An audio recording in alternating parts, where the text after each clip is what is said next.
Assalamualaikum warahmatullahi wabarakatuh. Bismillahirrahmanirrahim.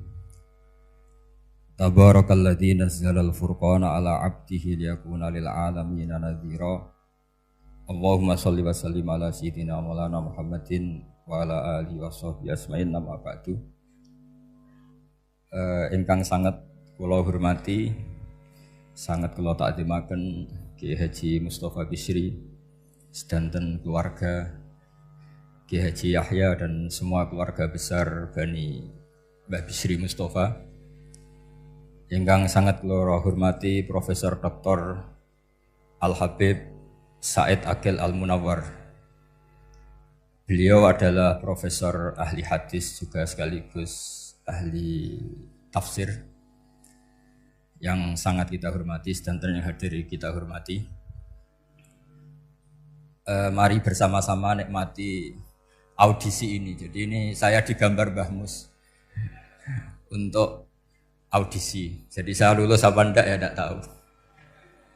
Tapi saya pastikan tadi kalau Profesor Said Aqil Al-Munawwar fasih membaca Al-Quran, saya akan menjadi kompetitornya, akan fasih memaknai tafsir Quran.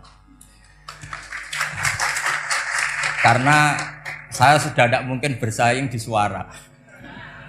Orang tahu semua kalau suara saya itu jelek.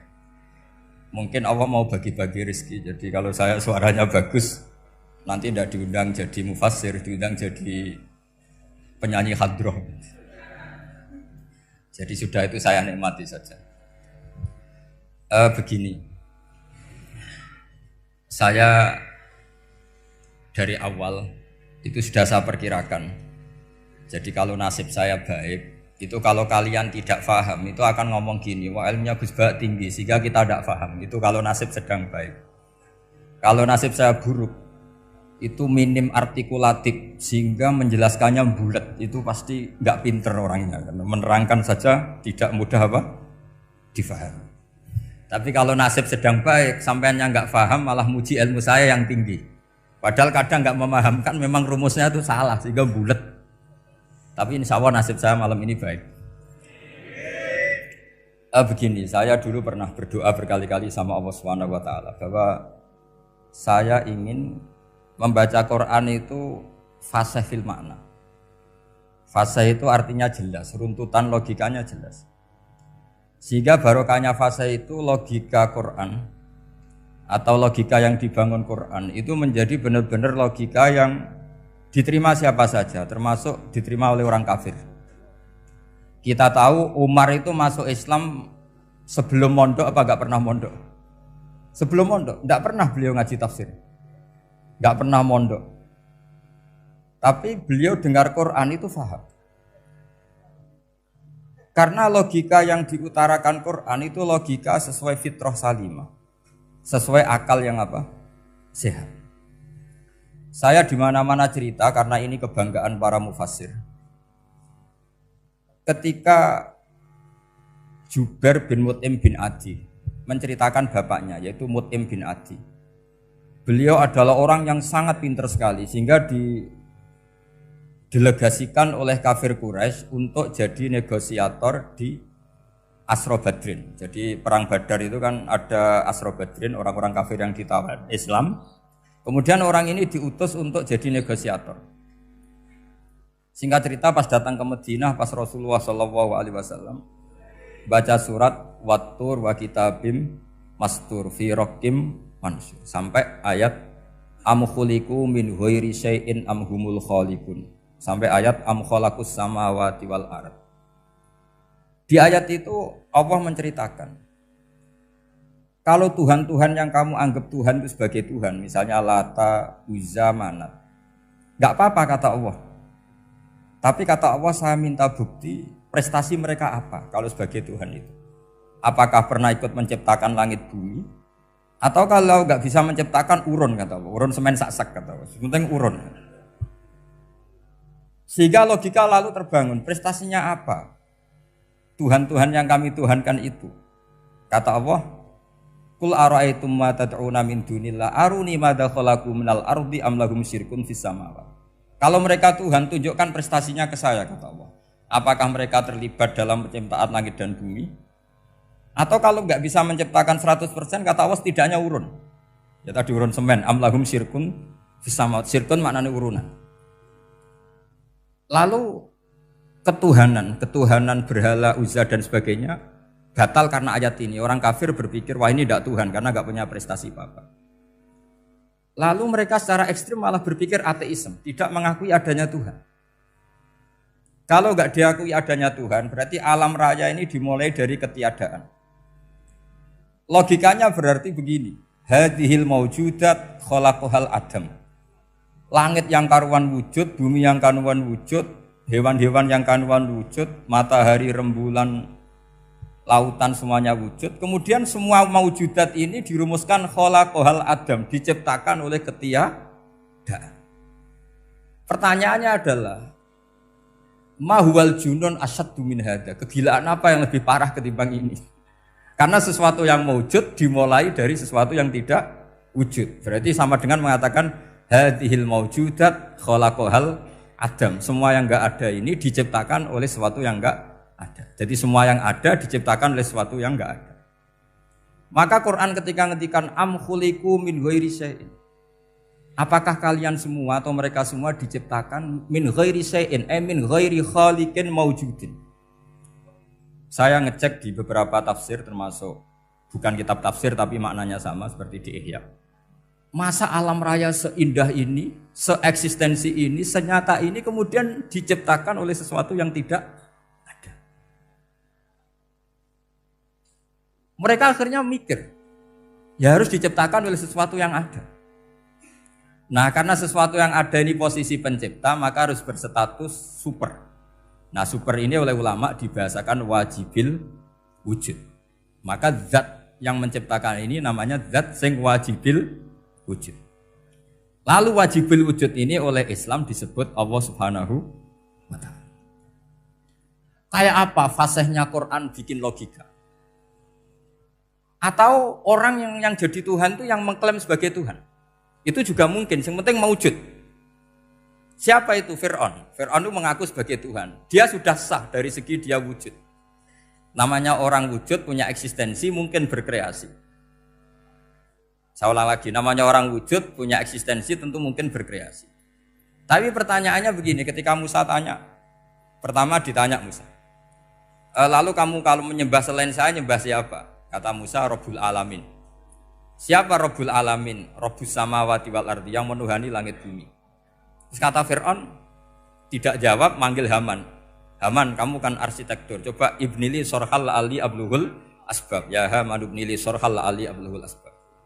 Bangunkan sebuah piramida yang tinggi, la'ali at-tali'u ila ilahi Musa. Saya ingin melihat Tuhannya Musa. Lalu kemungkinan Tuhan di bumi, kata Fir'aun, ma'alim tulakum min ilahin ghairi. Kemana-mana saya melihat yang jadi Tuhan saya. Musa ngerti kalau Fir'aun ini pekok cara bahasa Jawa itu. Itu menerangkan sifatnya Allah itu dengan sifat yang sederhana, tapi justru dengan sederhana ini Fir'aun tidak bisa jawab. Terus Nabi Musa ganti argumentasi, Rabbukum wa Rabbu abaikumul awalin. Yang nuhani nenek moyang kamu, leluhur kamu.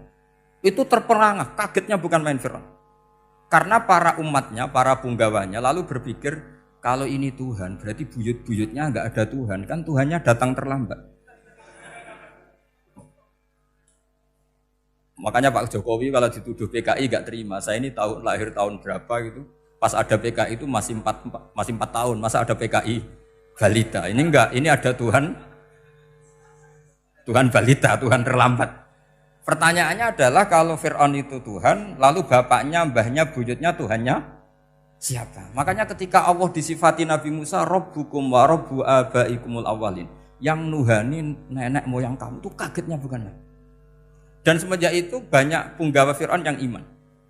Ini yang akhirnya nanti jadi waqala rajulun mu'minum min ali fir'auna yaktumu imana. Atau yang menjadi ayat waja'a rajulun min aqsal madinati yas'a. Kenapa mereka menjadi iman? Karena logika Fir'aun Tuhan itu gugur, runtuh. Bisori khil hujjah, dengan logika yang sangat transparan. Jadi ini perlu belajar tauhid. Jadi kalau sampean sudah kalah suara, jangan kalah logika. Kalau sudah kalah suara, kalah logika, jangan kalah tinggal mendengar saja kok tidak paham bangunnya gitu. Jadi ini sering saya utarakan. Makanya banyak ulama mengatakan fasihu ibaratil Quran itu bukan sekedar notnya atau sajaknya kalau boleh dibilang saja. Tapi karena runtutan cara berpikirnya. Maka kelihatan sekali di tema-tema Quran. Ketika nyifati Allah Rabbus samawati wal ardi tidak mengalahkan Fir'aun, justru dengan sifat yang ringan Rabbukum wa Rabbu abaikumul awalin bisa mengalahkan Fir'aun. Nah, kenapa sekarang orang tidak fasih baca Quran? Karena tadi perangkat itu tidak cukup. Saya berkali-kali matur, juga sering matur Mbah Mus. Saya itu sekarang masih belajar Al-Ibris, Mbah Misbah, Marbawi, semua khazanah tafsir, baik yang bahasa Jawa, bahasa Melayu itu masih saya pelajari. Termasuk saya pelajari lughatnya. Mulai lughat yang setengah benar sampai macam-macam. Saya tadi matur sama Profesor Said Aqil Al-Munawwar. Memang bacanya harus urut Said Aqil Al-Munawwar. Karena sekali salah Said Aqil Sirat. Sebenarnya enggak apa-apa, ini sama-sama orang alim. Cuma enggak tahu nasib di publik ini, enggak tahu saya ya, macam-macam lah gitu. Namanya orang banyak. Enggak usah dijelaskan. Tapi semuanya baik. Saya pernah ketemu Pak Said Aqil Sirat itu bilang gini, Gus, orang jadi wali itu sebabnya dua. Mungkin kalau kayak jenengan banyak pecintanya, yang doakan banyak. Kalau saya banyak yang benci, wah itu ngilangi dosa gitu kan. Batinku dasar wong alim bener woy. Jadi beliau nikmati memang itu. Karena mbah-mbahnya beliau itu sama dengan mbah saya yang dari keluarga Kudus. Buyut saya itu kakaknya buyutnya Pak Said Aqil. Jadi makanya jangan pernah benci orang alim. Orang alim bulet atau kayak opo itu masih saja punya alasan. Saya itu dengar Kiai Bisri, cerita Kiai Bisri itu tidak ada yang serius. Dulu ketika ada polemik haji yang mu'alim, itu orang kumpul semua di sini. Kata Kiai Bisri, sudah nunggu Mbah Fadl. Mbah Fadl sudah di rumah. Ngiranya orang itu ya Mbah Fadl rawuh dileteh. Setelah lama Mbah Fadl tidak datang. Loh Kiai Bisri Mbah Fadl tidak datang. Lah ya di rumah. Lah mana kok tidak ada? Ya di rumahnya sendiri. Karena beliau enggak pernah bilang di rumahnya. Orang saja yang kepikiran kalau itu rumah leteh. Itu mirip seperti guyonannya Rasulullah SAW. Nabi itu kalau guyon itu tidak pernah bohong. Makanya di tiba itu disebut wayam zahu walayakul ilahakon. Nabi itu ya guyon, tapi nggak pernah bohong. Yang bohong kan khayal kamu. Masyhur itu ada orang sepuh sowan Nabi. Di kitab saya itu perempuan, tapi di beberapa kitab lelaki. Saya tidak tahu pastinya berapa. Biasanya ahli hadis mentahmilkan taat dudul kisoten atau taat dudul wakiaten. Oke, kita bayangkan itu perempuan. Ya Rasulullah, saya ini tergesa-gesa, nanti takut kemalaman. Ini orang sepuh. Jadi jangan kamu bayangkan Nabi Suwani wong ayu nom nanti jadi hok. Orang sepuh. Oh di sini aja, tidak usah tergesa-gesa pulang kata Rasulullah. Nah nanti gimana? Saya jalan kaki ya Rasulullah sampai kampung saya itu nanti malam. Kata Nabi, la ahmilan naki alab hinako. Santai saja nanti tak pinjemin anaknya unta. Kata perempuan tadi, ma fa'altu bibninako. Apa yang bisa saya lakukan dengan anaknya unta? Sudah tenang saja kata Nabi. Setelah mau pulang, disiapkan unta, ya unta tua, unta layak dinaikin. Ya Rasulullah ini kok unta tua, katanya anaknya unta. Nabi dengan santai, oh masih tua ya anak unta. Jadi itu menafsirkan anaknya unta cilik itu kan pikirannya kamu kan. Sebetulnya anak unta itu ya tua pun anak unta. Maka saya itu yang termasuk bangga. Nasib saya nanti insya Allah kayak Gus Mus, kayak Gus Dur. Sampai tua dipanggil Gus. Tapi saya niatnya lebih buruk. Supaya nanti kalau saya salah pantas ngijek Gus. Tapi dalam kompetisi kadang Gus itu kalah. Itu dulu di Pondok Sarang tuh kalau ke WC itu antri. Itu yang di WC didodok. Supaya cepat keluar. Ayo cepat keluar, saya Gus. Dikira teror Gus itu yang di WC menjadi takut. Yang dalam WC gak kalah. Saya malah kiai. Iya. Jadi memang kacau. Kalau sudah logika itu kacau. Tapi di Ihya kitab yang populer dikaji di pesantren, itu ada babnya. Qadiyat itu pengarang tentang betapa wajibnya takzim sama Rasulullah. Tapi punya bab mizahun Nabi, guyonan-guyonannya Kanjeng. Cuma Nabi seninya tadi wala yaqulu illa haqqan. Meskipun guyon itu enggak pernah bohong, itu butuh seni itu. Guyon tapi tidak pernah bohong. Tapi umatnya ada saja yang pernah niru, ya termasuk Ki Bisri tadi. Sudah nunggu Mbah Fadl, sudah di dalam. Ketika ditunggu ternyata ya dalamnya Mbah Fadl sendiri, bukan di dalam Ada seorang raja yang gemar kawin karena orang Arab gemar kawin. Itu setiap ada perempuan cantik ingin dinikah. Nikah itu masih baik, jadi sama ndak usah anti. Soal kamu dengki sama orang poligami itu ya hasud gitu. Yang layak biar poligami, asal ada yang mau dan siap-siap ada tambah satu, hilang satu. Biasanya kan gitu. Singkat cerita dia itu cinta sama seorang perempuan.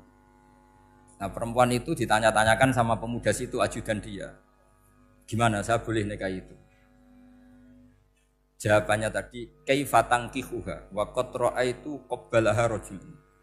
Kok kamu nikahi gimana? Saya pernah melihat dia itu dicium seorang lelaki. Kamu itu seorang raja, masa nikahi perempuan yang pernah dicium seorang lelaki?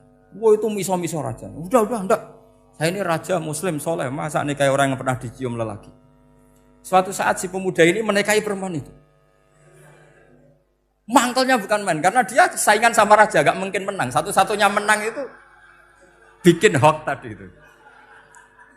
Ini cerita ini di Ithaf, di sarahnya Ihya. Kamu kira di cerita Alfu Yaumin wa Lailatin Abu Nawas, enggak, ini cerita di Ithaf. Kitab yang sangat sakral karena sarahnya apa? Ihya. Setelah nikah, maki-maki raja. Orang tidak punya harga diri, perempuan pernah dicium orang kok dinikahi. Tadri mandalikar rojul, kamu tahu siapa lelaki itu? Gua abuha, yaitu bapaknya. Oh terrajan wasem, enggak ngerti gitu. Jadi apa? Kiai-kiai dulu itu rileks. Sehingga saya datang ke sini ketika diminta sama Mbak Mus. Sebenarnya enggak diminta, diperintahkan.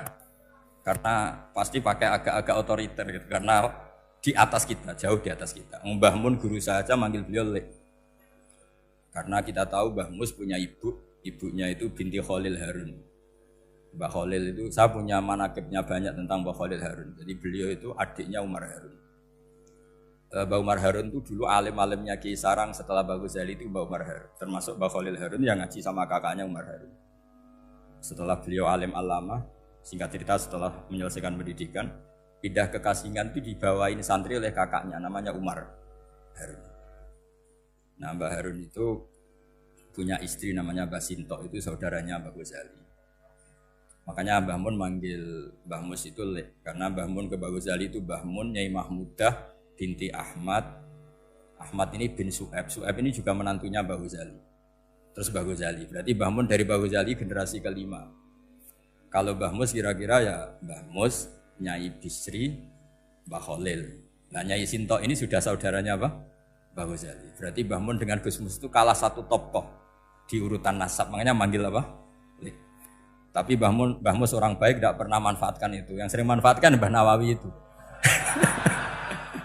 Karena pernah sepuh itu, wah sembrono kalau sama saya itu. Saya di mana-mana itu digosipkan murid beliau. Ya saya ikhlas saja. Itu satu-satunya harga diri Mbah Nawawi, ya saya ikhlas.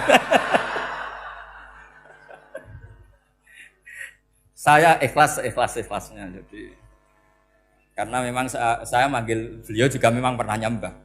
Buyut saya kandung itu namanya Maimunah, itu mbaknya Mbah Dowi. Jadi saya ini juga Bani Lasem. Buyut saya kandung namanya Maimunah, istrinya Mbah Umar bin Arabi. Melahirkan mbah saya sampai ibu saya sampai saya. Saya teruskan. Jadi cobalah Quran itu dibaca secara fasih. Kalau ingin baca fasih caranya gimana?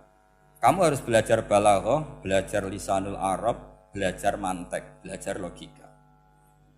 Kalau logika itu tidak sampai, cari muhalnya. Ini fatwanya Said Robdon Al-Buti, juga fatwanya semua ulama usul fikih.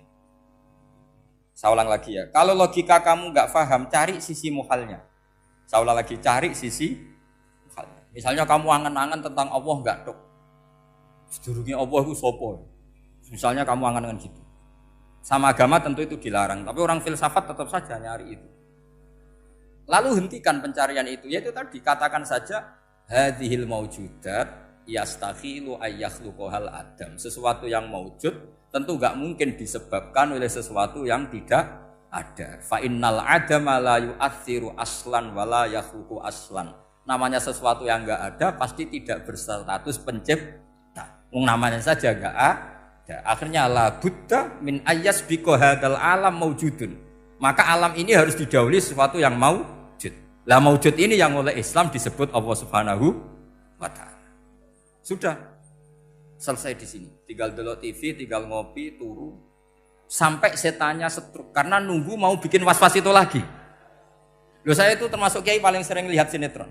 Kadang ya lihat Mak Lampir itu sering terjadi.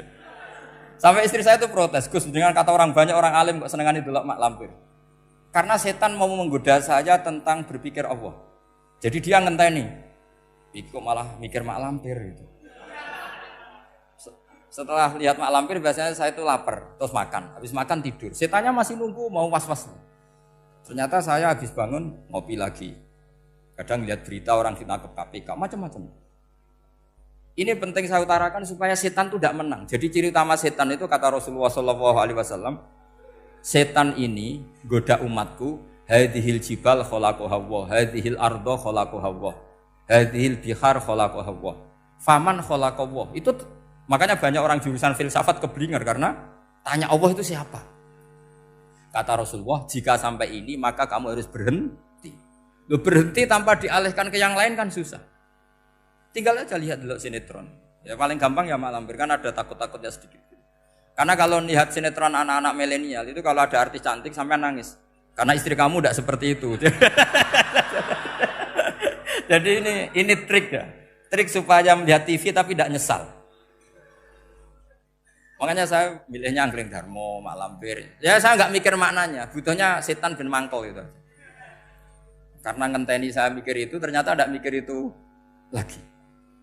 Jadi makom saya itu beda, sama-sama lihat sinetron. Mungkin saya jadi wali karena lihat sinetron. Mungkin ya. Makanya banyak wali itu gak bisa diduga. Banyak orang jadi wali itu justru karena makan. Justru karena melakukan hal-hal yang cara orang banyak itu salah. Itu Abu Yazid Al-Bustami itu pernah tanya sama Allah. Kapan gak usah bayangkan caranya tanya gimana. Enggak wali ya enggak tok. Sudah enggak usah tanya itu. Tanya gini, ya Allah, orang sesregep saya dalam ibadah sedekat ini sama jenengan. Lalu saingan saya dekat jenengan masuk surga itu siapa? Sama Allah ditunjukkan orang yang tidur, itu tidur yang. Ya teman kamu yang tidur di kamar. Enggak terima Bu ya, ini gimana kok bisa setingkat saya orang yang tidak tidur gitu. Yang saya ibadah terus istighfar terus. Tapi jawabannya Allah nih. Kowe ibadah terus itu mergo wedi aku. Jadi kan nganggep aku iku rodok-rodok jahat gitu. Iki tuh ratu mergo yakin aku apian, mulane ditinggal turu. Jadi sampean jangan tiru makom saya ketika tidur. Itu punya kelas khusus. Tapi jangan tiru, ini cerita saja, sampean ndak harus niru. Karena sampean kalau niru itu harus ada Abu Yazidnya. Abu Yazid sudah enggak ada. Tapi itu ilmu. Ilmu yang cocok enggak cocok harus kita kaji. Saya tadi jagungan sama beliau, sama Profesor Said Akil Al-Munawar. Beliau cerita sebetulnya sekolahan saya itu tentang usul fikih, tapi terkenal saya Profesor Tafsir. Tapi saya suka ilmu usul fikih, meskipun korbannya ya banyak.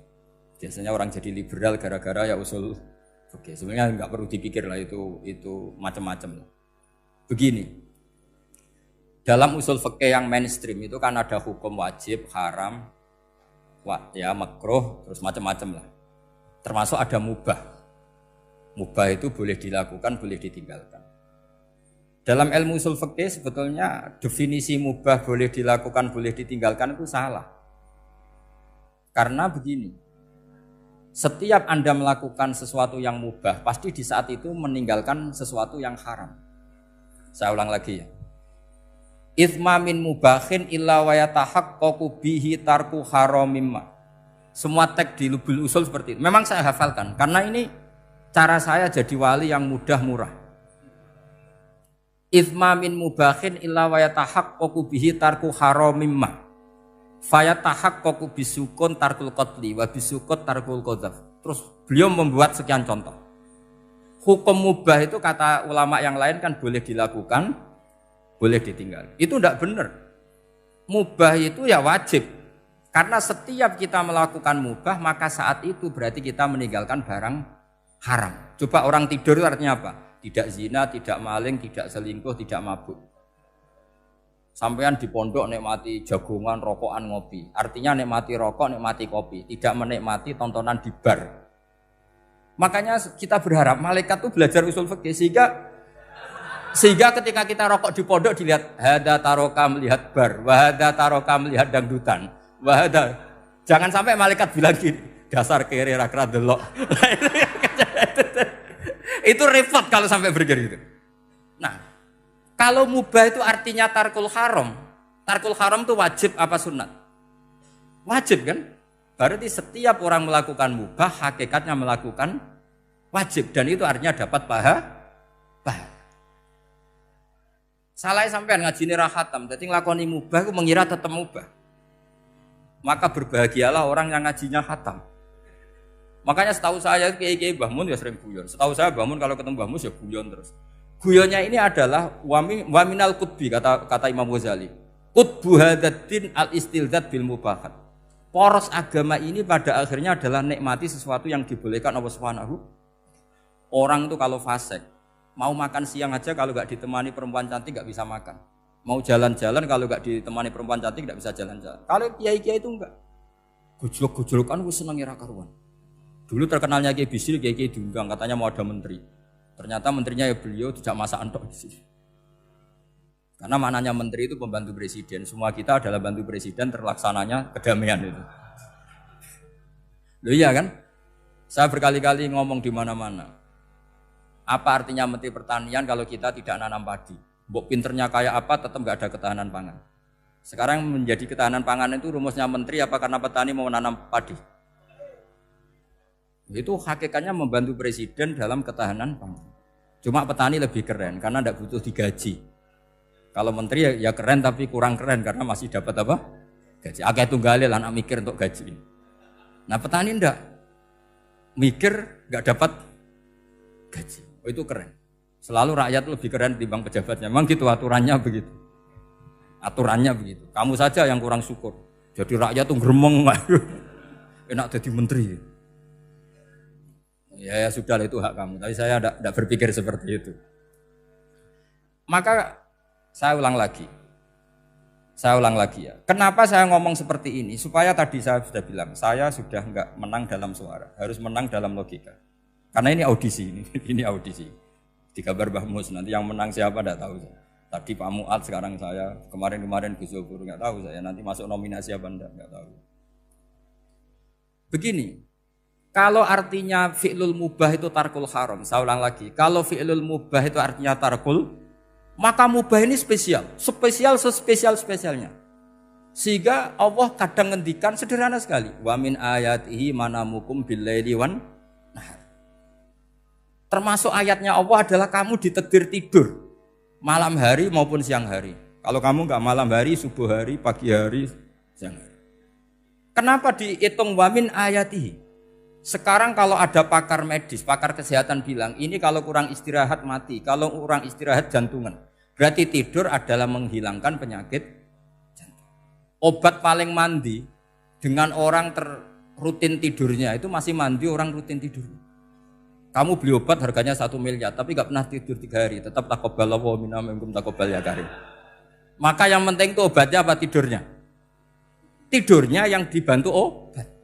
Tapi kalau obat tok gak dibantu tidur, masih sakit. Berarti penting mana tidur sama obat? Karena penting tidur wa min ayatihi. Orang kayak sampean sering delok YouTube, delok gambar semacam-macam. Barokah mana dengan tidur? Wong nak melek mripate delok macam-macam. Barokah tidur. Jadi tidur adalah perlawanan terhadap keinginan melakukan haraman. Ya, saya ulang lagi, tidur itu adalah perlawanan terhadap keinginan melakukan keharaman. Jadi kalau mau tidur nyati gini, ya Allah, siap tidak berangan-angan tentang maksiat terus tidur. Oh, itu wa min ayatihi. Jangan kok gak di duit terus ngombe sing akeh ben iso ngantuk. Wah ini tidur yang untuk melawan kemiskinan. Supaya lupa utangnya tidur, lupa kasusnya itu udah akan jadi wali yang seperti itu. Kalau jadi wali tak gugat gitu. Nah, sehingga karena mubah itu tarkul haram, Allah itu sering menghitung ibadah yang super itu halal mubah. Misalnya Allah ngendikan kulu washrobu, kamu harus makan. Sekarang gini, jaga kesehatan itu wajib enggak? Wajib. Kalau saya tidak sehat tidak bisa ngaji di sini. Apalagi Mbah Mus kalau nggak sehat ditunggu orang se-Indonesia fatwanya. Dan di antara cara sehat kamu harus makan. Kalau nggak makan sakit. Lalu makan dengan posisi menyehatkan orang yang bisa fatwa, bisa mulang, bisa macam-macam. Posisi ini super apa tidak super? Super. Maka Allah kadang sederhana ngendikan ibadah itu kulu wasrobu jom kowe yo mangan yo. Tapi ayat ini menjadi tidak hebat kalau dibaca orang tidak pernah ngaji usul fikih. Pangeran piye to? Dirimo ngongkon mangan kowe dikongkokno kulu. Wis ora usah ngono ya wis mangan. Rusak Quran kena makna niku rusak. Kamu tahu superiornya ayat kulu wasrobu kalau belajar fa inna fi'lal mubah berarti tarkul haram karena saat melakukan mubah artinya tarkul haram. Dan tarkul haram itu penting. Sekarang gini, merusak diri sendiri haram apa enggak? Haram. Untuk supaya tidak rusak kamu harus makan. Berarti makan wajib apa sunat? Wajib. Lho sing haram itu kalau tulung piring dintekno. Nah, dengan cara pemaknaan seperti ini, Quran akan superior. Bahkan di ayat-ayat yang kelihatannya sederhana, kulu washrobu, wala tusrifu. Ketika Nabi Musa dimenangkan mengalahkan Fir'aun, itu Allah firman pertama gitu, kamu harus makan mimma rozaqnakum. Cuma syaratnya wala tatghaw fihi fayakhilla alaikum ghadab. Kalau kamu berlebihan nanti dapat ghadab saya. Nah khawatir saya kalau ilmu ini sudah hilang terus ayat-ayat yang biasa tentang kemanusiaan dikira biasa. Padahal ayat ini super, misalnya nikah. Nikah itu oleh Allah, perempuan yang kita nikahin itu oleh Allah disebut surga. Saya punya bukti, misalnya gini ayat ya, wala tangkihul musyrikati hatta yu'min wala amatum mu'minatun khairum min musyrikati walau a'jabatkum. Terusannya ayat wala tangkihul musyrikina hatta yu'minu wala abdu mu'minun khairum min musyriki walau a'jabakum. Terusannya ayat ulaika yad'una ilan nar. Para musyrikah yang ingin kamu nikahi karena mereka non muslim atau kafirah atau musyrikah itu hanya mengajak kamu masuk neraka. Maksudnya ngajak itu kan bisa saja kamu tertarik perempuan tadi sampai kompromi merubah akidah kamu. Terusannya ayat wallahu yad'u ilal jannah. Harusnya dengan perbandingan kamu jangan menikahi musyrikah. Logika perbandingannya kan wallahu yad'u ila nikahil mu'minah. Saya ulang lagi. Harusnya muqabalahnya kan wallahu yad'u ila nikahil mu'minah. Allah mengajak kamu supaya menikahi mu'minah. Tapi kata mu'minah sama Allah diganti wallahu yad'u ilal jannah. Allah mengajak kamu masuk surga. Ila nikahil mu'minah. Artinya gini. Setiap kamu hubungan intim sama istri kamu, itu adalah menjadi kamu tidak zina. Jadi kalau kamu tidak zina, barokahnya istri kamu ini penopang kamu masuk surga. Makanya Rasulullah pernah ditanya, ibadah itu apa saja? Nabi secara ringan diantara jawabannya, wa fi buti ahadikum shadaqah. Sudah kamu ngumpul istri kamu itu ya ibadah. Terus kata sahabat-sahabat, ya Rasulullah ayati ahaduna syahwatahu wa walahu ajrun. Yang benar saja Rasulullah, masa urusan gitu dapat pahala. Nabi jawabannya ya enteng, alaih salawatu fi haramin aka'ana ali wisrun. Kalau dia salah yang dikeloni kan ya dosa. Berarti kalau ngeloni yang benar juga pahala. Berarti istri kamu itu jannah surga. Cuma jannah yang agak aneh karena rewel itu agak aneh. Jadi itu jannah yang agak aneh. Maka supaya jannah ini tidak aneh, kata Rasulullah itu cara bersuami istri itu kata Rasulullah halla jariyatan tula ibuka wa tula ibuka. Sebagian riwayat halla jariyatan tudhahikuha wa tudhahikuka. Kamu cari perempuan yang gampang guyon, gampang rileks. Mula abah itu rileks, mudhahaka ya rileks. Saya berkali-kali cerita, saya ini termasuk orang yang enggak pernah diskusi penting sama istri saya. Karena takut tegang. Biasanya kalau tegang itu yang suaminya kalah. Jadi saya itu enggak pernah diskusi penting. Saya kemarin mau ke Pasuruan ya, mau ke Peloso itu ditanya, mau kemana? Ya enggak tahu. Terus pulangnya kapan? Ya enggak tahu. Wong kok rohan. Ya saya senang saja. Enggak roh itu artinya kan bodoh. Orang bodoh itu enggak mukallaf, artinya enggak dosa kata saya. Jadi saya ngambil hikmahnya saja. Karena ditakoki kok jawabannya ora jelas. Ora jelas itu misteri. Memang dunia itu penuh misteri. Pokoknya tak itu. Pokoknya yang kira-kira itu jadi tidak penting. Rasulullah tuh kalau debat sama istrinya ya milih gitu, milih mula abba mudhahaka. Saya punya sekian cerita betapa Rasulullah tuh rileks ngadepin cemburu-cemburunan. Sayyidah Khadijah tentu orang yang super bagi Rasulullah. Sampai ketika adiknya Sayyidah Khadijah, kalau nggak salah namanya itu Halah itu. Kalau datang itu Rasulullah itu menjamu karena mengingatkan suara Khadijah. Kalau muji Khadijah itu sudah langit Rasulullah. Sehingga Aisyah itu cemburu. Bagaimana Anda selalu muji Khadijah? Waqad abdalakallahu khairan minha. Allah mengganti yang lebih cantik ketimbang Khadijah dan lebih muda. Maksudnya Aisyah. Kenapa masih muji yang sudah meninggal? Tua lagi kan. Gantian Sayyidah Fatimah yang tersinggung karena ibunya ditua-tuakan. Itu ketika Fatimah cemburu, mangkelnya sama Sayyidah Aisyah. Mangkel manusiawi loh, nggak usah kamu jadi Syiah terus benci Aisyah itu. Karena kalau kamu jadi benci Aisyah berarti kamu nganggap Aisyah itu salah. Dan itu efeknya di Rasulullah, berarti Rasulullah milih istri yang salah. Makanya kita ini madzhabnya ahli sunnah. Abu Bakar tidak mal'un. Kenapa tidak mal'un? Kalau kamu bilang Abu Bakar mal'un berarti Rasulullah salah pilih teman. Umar tidak mal'un karena Rasulullah pasti milih teman yang benar. Begitu juga milih istri yang benar. Dalilnya tidak usah jauh-jauh. At-thayyibatu lit-thayyibi. At-yabut thayyib tentu Rasulullah. Berarti istrinya pasti thayyibah. Jadi madzhab ahli sunnah dalam madzhab sing jelas-jelas min baini farsi wa damil labanan khalisan sa'iwal lisyan. Jadi kalau kamu cari logika gampang saja. Nabi itu thayyib, bahkan at-yabut thayyib. Padahal kata Allah at-thayyibatu lit-thayyibi. Ya jelas ya. Jadi ini tidak usah dimasukkan hati tentang konfliknya Aisyah dan Fatimah, itu biasa saja. Yang satu bela ibunya, yang satu bela dirinya. Sebenarnya Aisyah itu nggak niat ngeritik Khadijah, ingin diperhatikan Rasulullah saja. Terus ketika Sayyidah Fatimah matur ya Rasulullah saya supaya ngalahkan Aisyah itu gimana? Karena ibu saya sudah meninggal, ya memang cantik dia, muda dia, dan tahu betul orang kalau Nabi itu sangat mencintai Aisyah. Kata Rasulullah bilang gini saja, tetap hebat ibu saya. Karena ibu saya dapat Rasulullah rondo untuk Joko. Kowe ayu kaya apa iku untuk dudo. Jadi rileks saja Rasulullah. Akhirnya ya semenjak itu enggak ngeritik lagi. Bahaya ini kalau ngeritik. Khadijah itu kan sudah umur 40 tahun. Janda dapat Joko. Aisyah perawan untuk dudo. Keren mana? Keren Khadijah. Jadi tidak semua masalah itu Nabi itu menyelesaikan cara ekstrim. Nabi itu biasa mula apa? Santai rileks. Nah kalau para mbak-mbak ini ingin jadi surga yang enggak aneh, syaratnya jangan rewel. Karena di surga itu enggak boleh ada orang rewel. Tapi kalau enggak rewel sementara suami kamu enggak benar, ini namanya goblok. Maka kata Mbak Mun kalau ngijazahi santri-santrinya, "Cung bojomu kudu rewel, enggak ngono fakir," kata Mbak Mun. Tapi santri yang di belakang gremeng, "Iya bah, nak fakir, nak jantungan mati." Makanya sering itu. Jadi di antara ulumil Quran itu ada istilah maudhi'ul mudmar mengganti maudhi'ud dhamir atau maudhi'ul lafzi menggantikan lafdzan akhar. Itu memang agak jadi medhi ilmu tafsir. Tapi bagi pelakunya itu menjadi gampang. Ya tadi, ketika Allah melarang nikah hal musyrikah, saya ulang lagi. Ketika Allah melarang nikah hal musyrikah, normalnya perbandingannya kan wallahu yad'u ila nikahil mu'minah. Tapi sama Allah digenti, wallahu yad'u ilal jannah.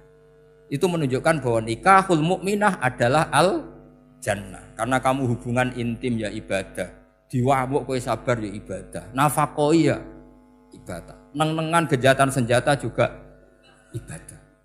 Seru Bang, neng-nengan itu seru.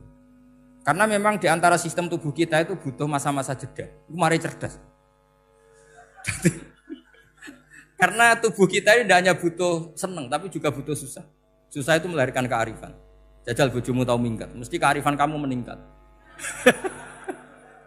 Jadi minggat itu ya penting. Nikmati saja. Udah ini saya nggak ngajari keburukan. Memang seperti itu. Nah saya berharap ilmu usul fikih ini tidak boleh hilang.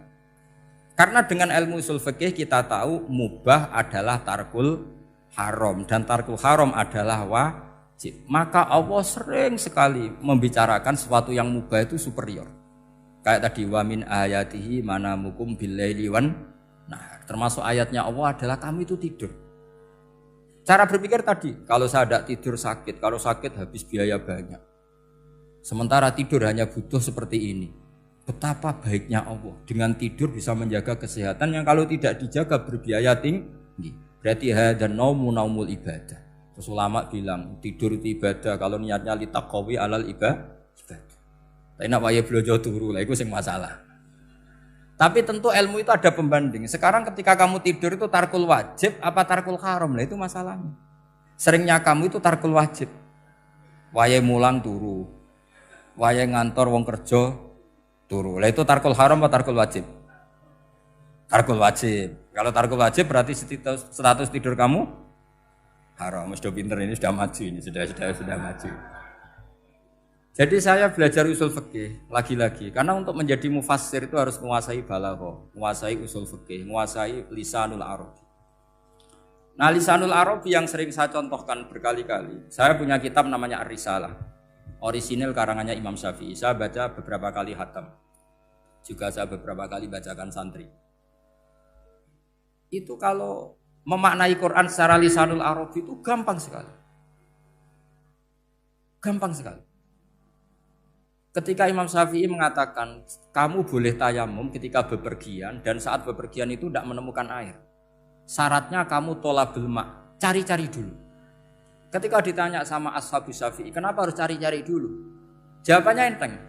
Li'anna Allah ta'ala yaqul falam tajidu ma'an wala yuqalu liman lam yatlub lam yajid. Karena Allah ngendikan kemudian kamu tidak menemukan air. Di mana-mana tidak menemukan setelah mencari. Kalau belum mencari namanya tidak tahu. Jadi dari kata falam tajidu ma'an kemudian kamu tidak menemukan. Tidak menemukan berarti apa? Setelah mencari. Sehingga beliau mensyaratkan dicari-cari dulu, baru berkesimpulan tidak menemukan. Nah setelah tidak menemukan, kamu baru boleh tayang. Segampang itu ilmu usul fikih di depan Imam Syafi'i. Ulumul Quran dianalisis dengan usul fikih. Ketika ditanya, kenapa Anda mensyaratkan nikah itu pakai wali? Ayatnya apa? Kalau hadisnya jelas, la nikaha illa biwaliyin mursidin. Ayatnya apa? Imam Syafi'i secara enteng baca ayat fala ta'duluhunna ayyankihna azwajahunna idza taradhu bainahum bil ma'ruf. Jika wanita yang kamu waleni, saya ulang lagi, jika perempuan yang kamu walikan, misalnya kamu punya anak yang umur 20 tahun ingin nikah sama seseorang. Sing seseorang ini layak. Ya misalnya kiai ya apal alfiyah. Tadi kata Mbah Mus itu muridnya Mbah Khalil itu alfiyah diwolak-walik apa? Saking seringnya belajar alfiyah kata beliau sampai santri apal alfiyah wolak-walik tapi raro carane jamak kosor. Karena dulu pondoknya mau pondok nahwu. Jadi kayak di ngelirap itu.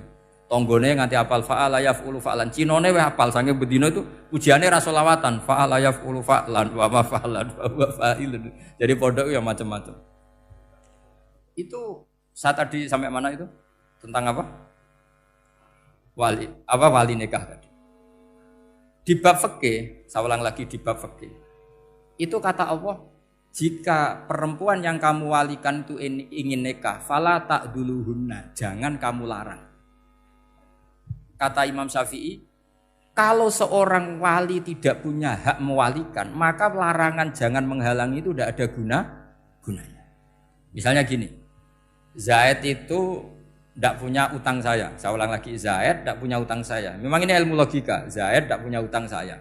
Terus sampean bilang ke saya gini, Gus Bah, Zaid ojo tageh. Itu omongannya wong aneh apa enggak? Aneh kan? Tapi kalau Zaid punya utang saya 1 juta, terus kamu menasihati saya, Gus Zaid ojo tageh. Benar apa enggak?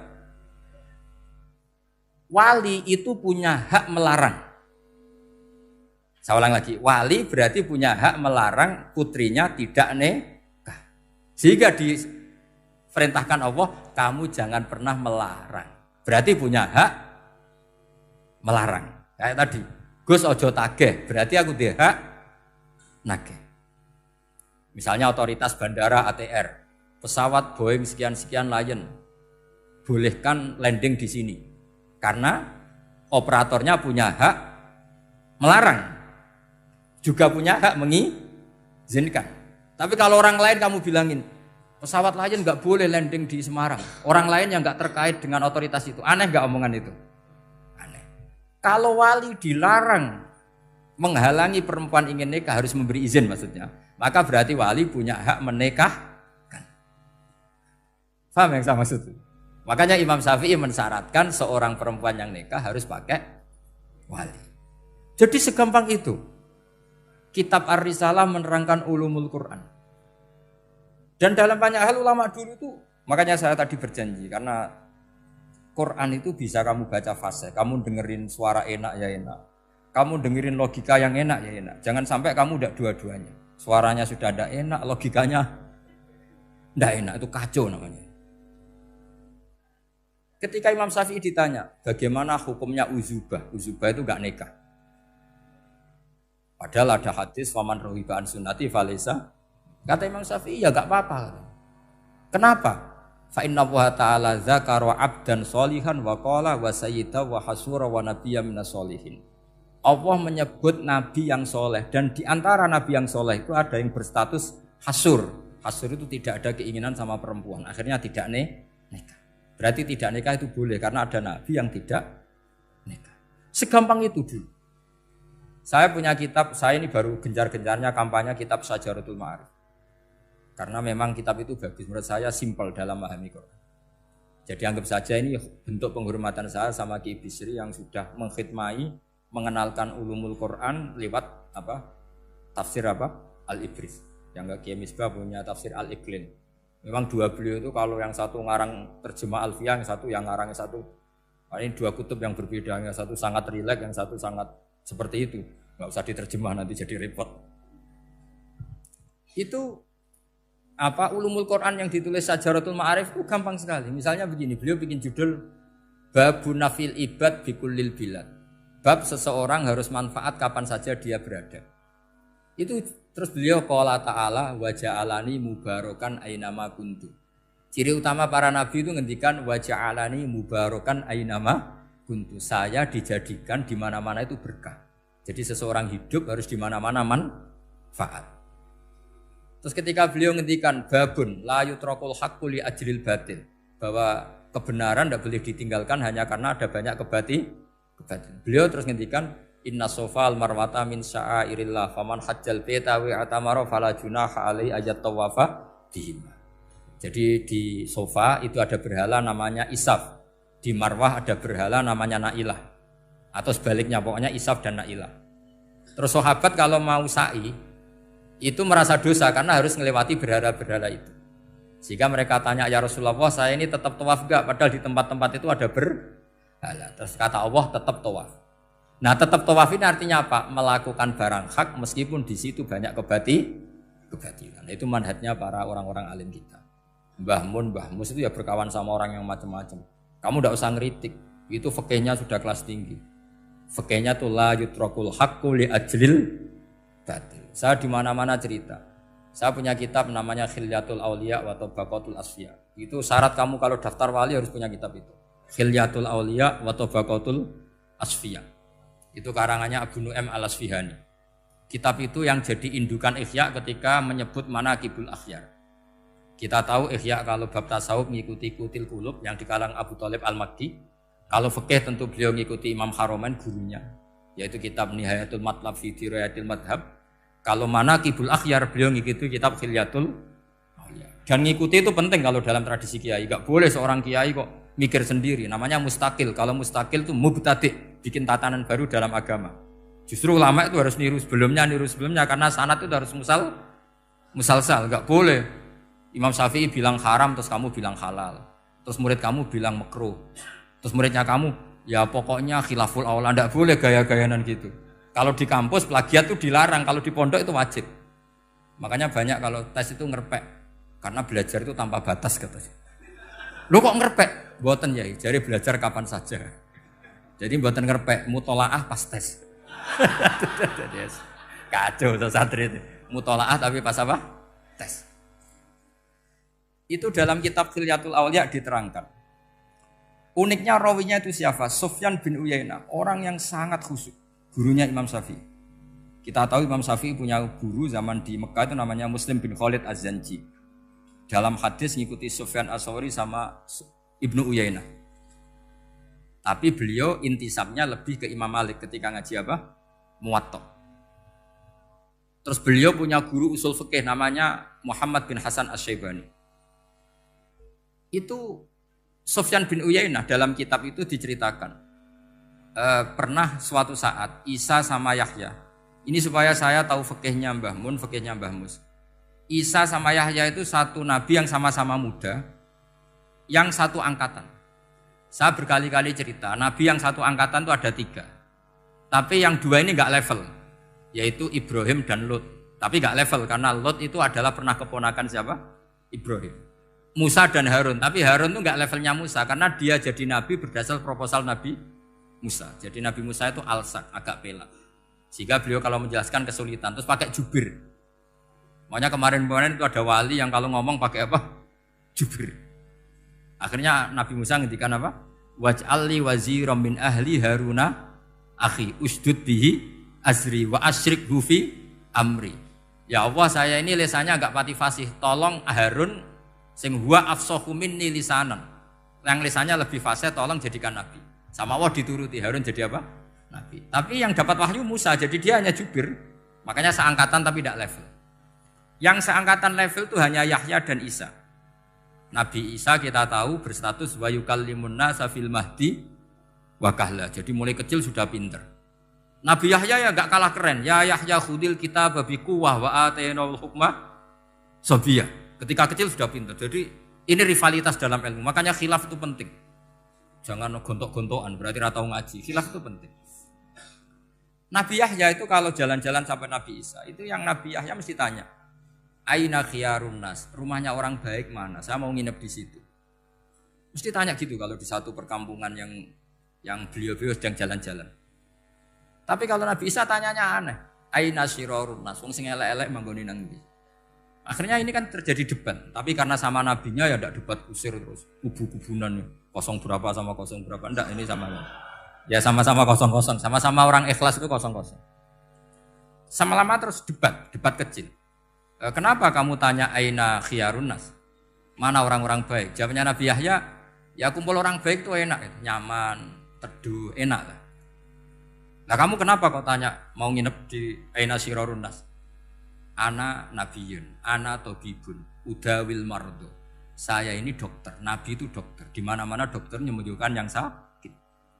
Kalau Anda peneliti penyakit, cari daerah yang banyak endemik penyakit apa yang daerah sehat? Daerah yang kena endemik penyakit. Tapi problemnya Anda sendiri berpenyakitan, kalau ke situ tambah nemen. Ya sama, kalau kamu kira-kira tidak kuat ya jangan kumpul orang yang seperti itu. Kamu tidak kuat kan, malah katut. Tapi fikih-fikih kiai-kiai kita, guru-guru kita, berteman orang macam-macam tenang saja.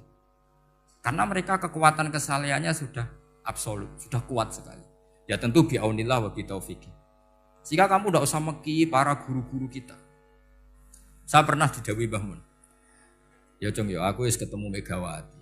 Piye-piye Indonesia kudu damai. Engko nak tukaran yo repot. Jane yo piye aku yo kiai. Artinya beliau harus ketemu karena untuk supaya Indonesia itu damai.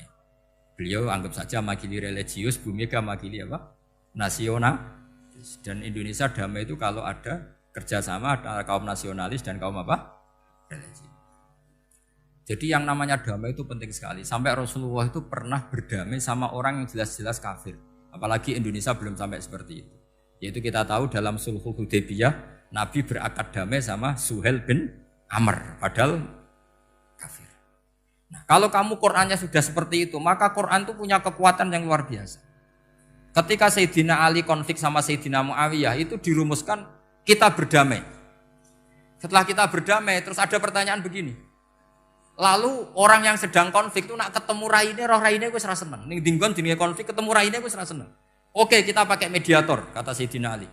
Akhirnya Sayyidina Ali pakai mediator, Muawiyah pakai mediator. Terus orang Khawarij bilang, dalilnya apa mediator itu? Enggak ada Qur'annya. Itu orang Khawarij. Sama nggak usah tanya kalau orang sekarang yang apa Gus? Wah itu mari fitnah, itu provokator berarti tanya gitu. Singkat cerita terus Sayyidina Ali itu agak marah karena beliau terbentuk oleh Quran. Itu spontan Sayyidina Ali baca ayat wa in khiftum shiqaqa bainihima fab'atsu hakaman min ahli wa hakaman min ahliya. Jika suami istri menghadapi konflik, di mana-mana konflik roh raine kan gak seneng. Maka yang keluarga lelaki kirim mediator, yang keluarga perempuan kirim. Terus dari Sayyidina Ali, wa ummatu Muhammad a'dhamu min amri rajulin wa imra'atin. Umatnya Muhammad lebih serius ketimbang urusan lelaki dan perempuan. Wong suami istri saja kalau konflik butuh mediator, apalagi hadhil ummah. Segampang itu mereka istidlal. Jadi mediator dalilnya mana ya? Dalilnya wa in khiftum shiqaqa bainihima fab'atsu hakaman min ahli wa hakaman min ahli. Dulu Quran itu seperti itu. Nah sekarang problemnya Quran itu tidak dikaji seperti itu sehingga fasihul ibarat atau fasihul akli atau balaghatut ta'aqqul itu enggak ada. Makanya saya ini pengagum kitab Ibnu Hajar al-Asqalani yang nyarai Bukhari. Kata Ibnu Hajar al-Asqalani termasuk mukjizatnya Quran adalah al-iltizat al-akli. Akal itu menjadi nyaman. Itu uniknya yang dicontohkan seperti ngaji saya malam ini. Misalnya Allah ngendikan am khuliqu min ghairi syai'in, yang namanya maujudat tentu diciptakan sesuatu yang maujud. Karena akal akan tersiksa ketika dicekoki gini. Hadhil maujudat khalaqahal adam. Tersiksa enggak akal kamu sebagai orang waras dicekoki pikiran hadhil maujudat khalaqahal adam. Ini maujudat disebabkan oleh ketiadaan. Mesti kowe ra iso turu. Barang rono kok iso gawe iku piye? Nah ini yang dimaksud dalam ilmu tasawuf ala bi dzikrillah tatmainnul qulub. Jadi cara tenangnya hati itu macam-macam. Nak wong toreko wis wong kon wiridan. Nak kaya kula rada ahli akal, wis meneng. Alhamdulillah di pangeran sing wujud. Berarti hadil maujudat khalaqahal maujud. Berhubung maujud ini pencipta berstatus super. Super itu dalam agama disebut wajibul wujud atau musabbibul asbab atau kausa primambah lah sauni-uni. Sing penting iku ora hadil maujudat khalaqahal ada. Makanya kata beliau Nabi itu bukan sekedar jamal suratan, ganteng secara perawakan, secara fisik enggak. Tapi juga Nabi punya jamalul akal. Akalnya itu nyaman. Yaitu kita disuruh iman dengan sesuatu yang memang kita nyaman. Seperti kita disuruh iman bahwa alam ini diciptakan oleh Allah. Oleh al-mawjud yang super. Kan terus nyaman. Coba kalau kamu diajarin Islam, alam ini yakini yang menciptakan adalah ketiadaan. Oh, kamu kuliah sampai profesor sampai dokter pusing. Ini ajaran apa? Sesuatu yang tidak ada menyebabkan sesuatu yang ada. Yaitu namanya termasuk ajaran ini indah karena ada al-iltizat al-akli. Kenyamanan apa? Berpikir karena terus nyaman. Ya saya kira demikian, ini audisinya selesai. Assalamualaikum warahmatullahi wabarakatuh.